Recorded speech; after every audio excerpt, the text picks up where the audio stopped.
Hello everybody, my name is Christian, and with another update around the corner, it's time to talk about who you should pull in version 3.5 of Honkai Star Rail.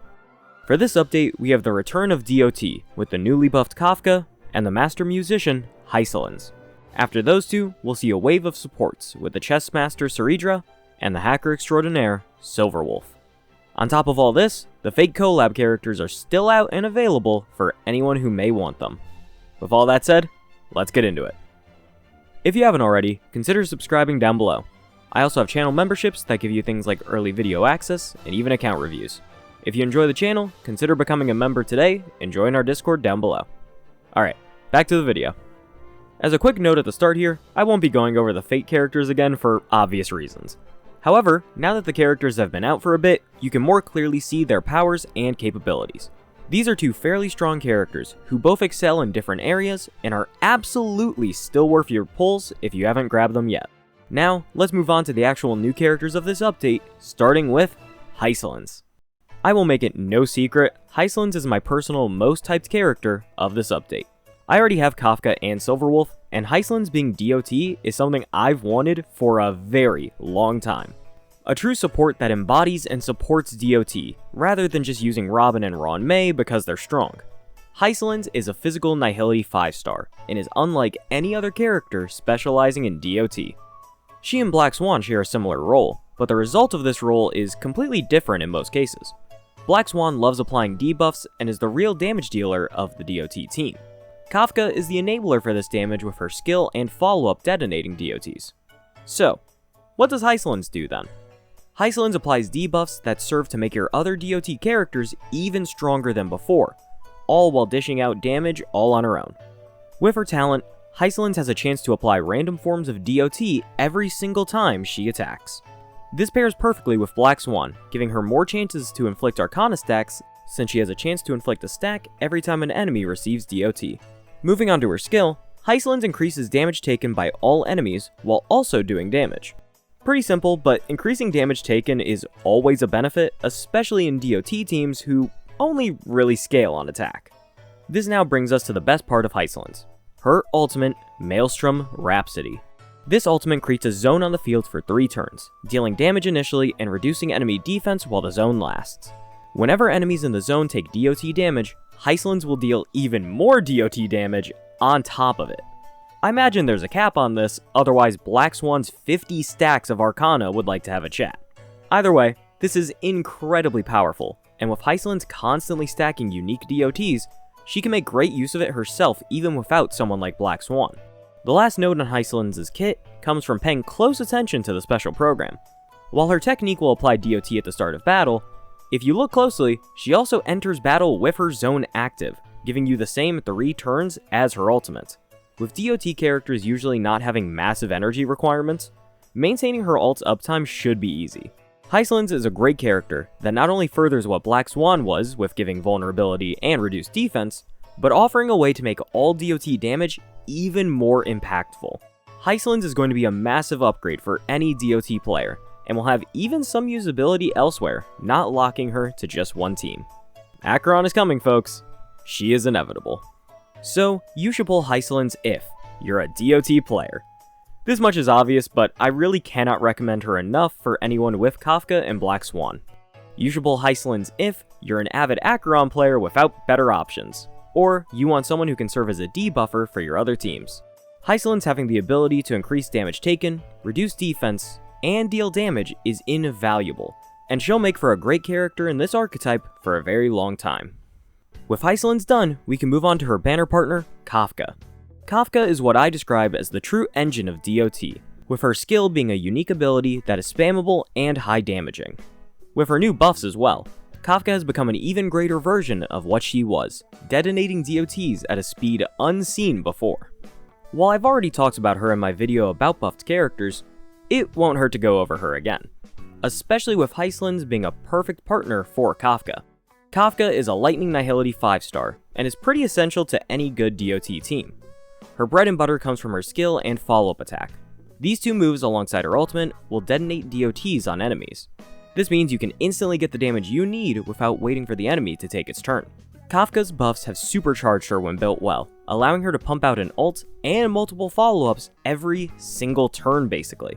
While she's mostly relegated to DOT teams, she is wildly important to them, and is capable of once again tackling high-level content.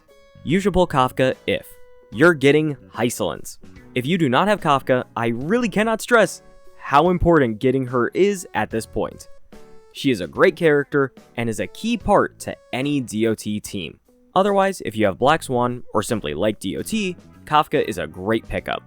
It's amazing to see Kafka doing well, and with Hysolins arriving soon, I'm hopeful that DOT will finally resurge fully back into the meta. That's the 5 stars of the patch done, so let's talk a bit about the 4 stars and the light cones available on these banners. For 4-star options, we have Asta, Arlen, and Hook. I'm not going to sugarcoat it. These 3 are about as helpful as a screen door on a submarine. Not just in terms of normal gameplay either, but also specifically for Hysolins and Kafka. Kafka needs constant debuffs and DOTs to actually do her damage or contribute in any meaningful way, as her own ability to apply DOTs was kinda nerfed from what it once was, and it wasn't that good to begin with. Now, technically speaking, Hook is actually capable of doing this. I'm sure many of you have never actually looked at Hook's details, and to tell you the truth, I hadn't before this video. But she can technically be a DOT character. All of her moves have a base chance to burn, which can be improved by effect hit rate. The main problem here is you would have to use Hook, who has middling multipliers and really just absolutely nothing going for her in the grand scheme of things. She has an action advance at some point, so that's cool, I guess. Even if you wanted to use Hook, Sampo and Gwenaifen are far better characters who are considerably more helpful to the team overall. With Hook out of the way, we get to Arlen and Asta. Arlen is an HP sucker. Note that specifically, he is only a sucker, not a scaler. And Asta offers one of the weaker damage bonuses at this point in the game. She can also inflict DOT in some small way, but why use Asta when any of Ron May, Tribby, Robin, Cypher, Jiaoqiu, or Silverwolf would all be more beneficial? The 2 fire characters are capable of helping DOT, but there is really no world where they offer the same value as just getting Sampo or Gwenaifen. Sampo will be available in the next half of the update, which I will talk about soon because I'm not happy about it, and Gwenaifen comes around fairly regularly in the free 4-star events. These 4 stars truly offer nothing, so I wouldn't recommend pulling them unless you just really love their characters. Arlen fans, I know you're out there. And you scare me. Now let's talk about the light cones, which are similarly disappointing excluding one of them. On banner, we have the options Poised to Bloom, Eyes of the Prey, and Indelible Promise. Poised to Bloom is a unique cone that ultimately requires characters of similar paths to be together. This really only works in specific teams since it increases attack specifically and not damage, so using this with a Fei Xiao follow-up team would probably be your main use. However, if you're running Robin, she has multiple other cones that offer more value than what you'll find here. Indelible Promise is the ideal light cone for Zhui Yi, and is a substitute cone for Firefly. No other destruction characters really get value from it, and even then, Fall of an Aeon isn't that hard to get. Last but not least, and probably the main cone you'll actually want this update, Eyes of the Prey. This cone increases effect hit rate and DOT damage, exactly what Hysolins and Kafka both want. I cannot recommend this cone enough for all DOT characters, so if you have a lot of the DOT cast, I would recommend trying to get at least a few copies or get an S5 copy of this light cone. That wraps up the first half of Update 3.5, so now we can move on to our second half. The new character here is Saridra, and boy oh boy is she a doozy to talk about. Saridra is a Wind Harmony 5-star, and possesses one of the most confusing yet unique abilities in Star Rail. Saridra's main gimmick is her skill, Pawn's Promotion. This is a special buff given to one ally that requires 6 charges. Charges can be acquired via basic attack or skill, and when this count hits 6, the buffed character can unleash their skill twice in a row.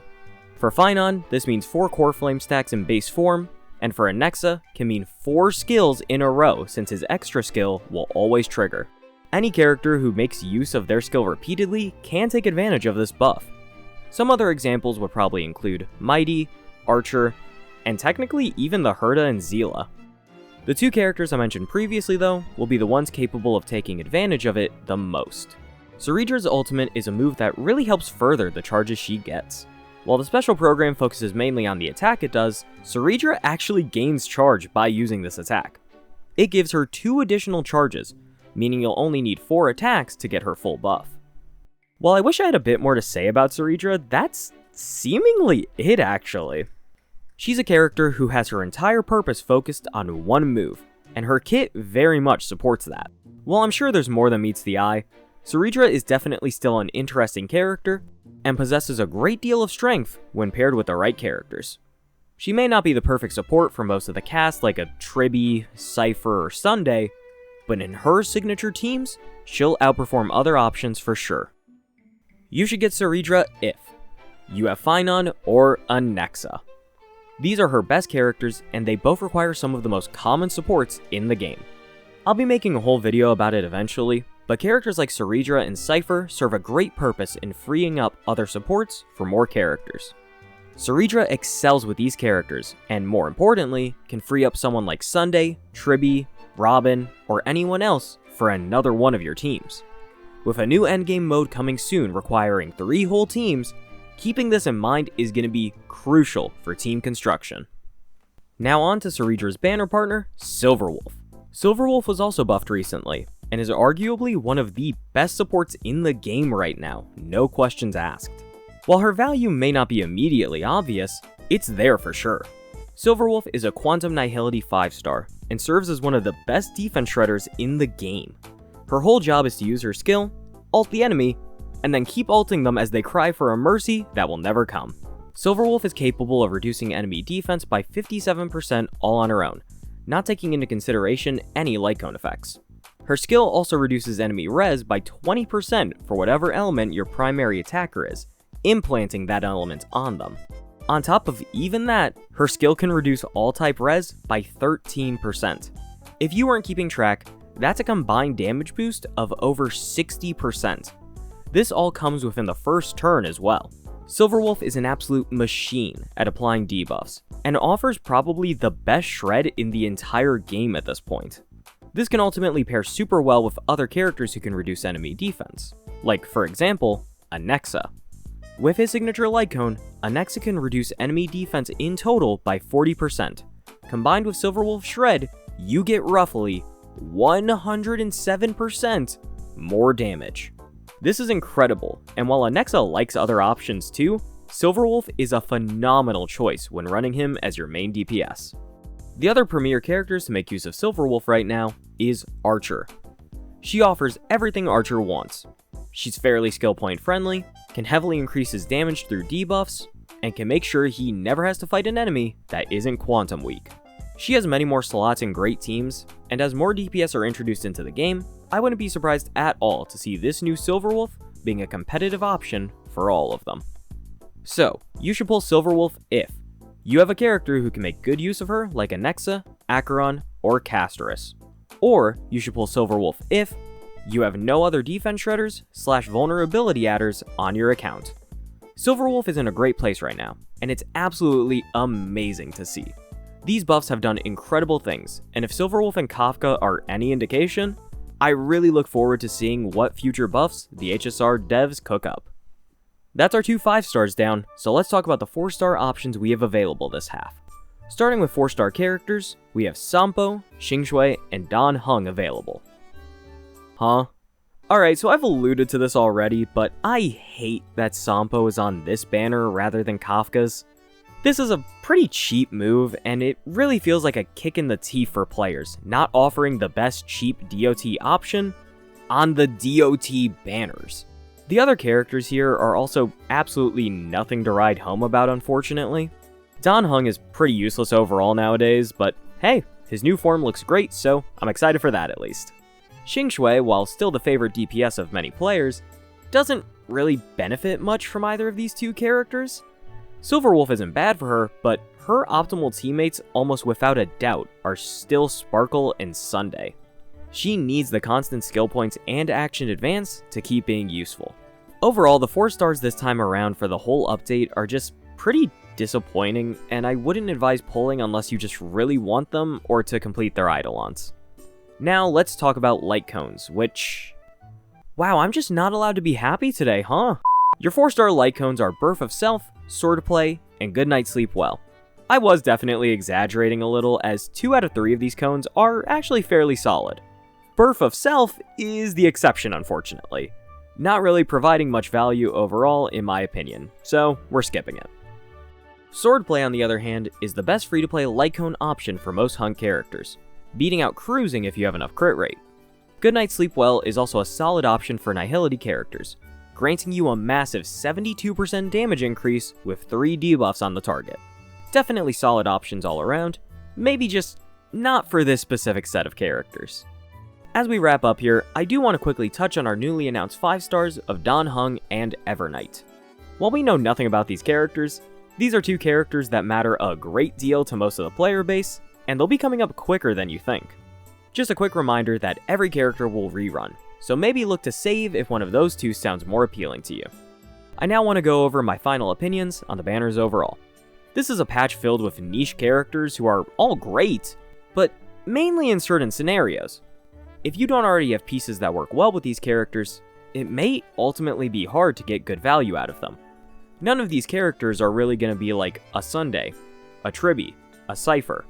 They need these specific scenarios if you really want them to excel, or you're going to have to get them and then try and build around them later. For Hyslins and Kafka, I would really recommend having Black Swan if you're going to get either of them. Or, specifically for Hyslins, I would recommend already having Kafka or Black Swan. For Saridra, you should really have one of Finon or a Nexa if you want to pull her. Silverwolf is genuinely my most recommended character for this update. She can work with the highest number of teams and offer something invaluable to your account overall. She won't have the same value as the others in their best scenarios, but Silverwolf is the best character of this update when looking objectively. When's the last time you could say that? Thank you everyone so much for watching, I really do appreciate it. These are genuinely such fun videos for me to make, and while I know a lot of creators do them, it's still something I really enjoy doing every single update. If you guys have any questions, feel free to leave them below, and I'll help out however I can. I've got plenty more good videos coming out soon, so I'll see you guys then. Bye bye!